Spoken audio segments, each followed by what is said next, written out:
মুম্বাইয়ের ওয়াংখেড়ে স্টেডিয়ামে নিজের নামে স্ট্যান্ড উদ্বোধন করতে গিয়ে আলোচনার খোরাক হয়ে গেলেন ভারতীয় ক্যাপ্টেন রোহিত শর্মা। মেজাজ হারিয়ে আপন ভাইয়ের উপর চড়াও হন রোহিত। বাবা মায়ের উপস্থিতিতেই এক দফা ঝেড়ে নেন সহোদরকে, কারণ পছন্দের গাড়িতে যে আঁচড় পড়েছে। শুক্রবার ওয়াংখেড়ের অনুষ্ঠানে পরিবার সমেত হাজির ছিলেন হিটম্যান। আনুষ্ঠানিক কার্যক্রম শেষ করে ফেরার পথেই দেখেন গাড়িতে স্ক্র্যাচ পড়েছে।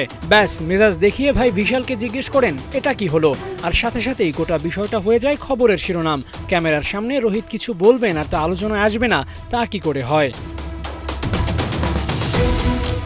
তবে এর আগে ঘটে গেছে দারুণ এক ঘটনা। স্ট্যান্ড উদ্বোধনের পর সাবেক কোচ রবি শাস্ত্রী আবদার করে বসেছেন ম্যাচ চলাকালীন এই স্ট্যান্ডে রোহিতকে ফেলতে হবে বিশাল ছক্কা।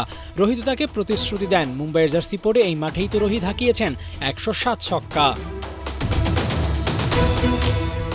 তবে আলোচনায় রোহিতের মেজাজ হারানোর ওই ঘটনা, ক্যামেরার সামনে অমন রাগে কিছুটা অপ্রস্তুত হয়ে পড়েন রোহিতের ভাই বিশাল শর্মা। পাশ দিয়ে যেতে যেতে পুরো ঘটনা অবলোকন করেছেন রোহিতের বাবা মা। শেষমেশ গাড়িতে চড়েই বিদায় নিয়েছে শর্মা পরিবার।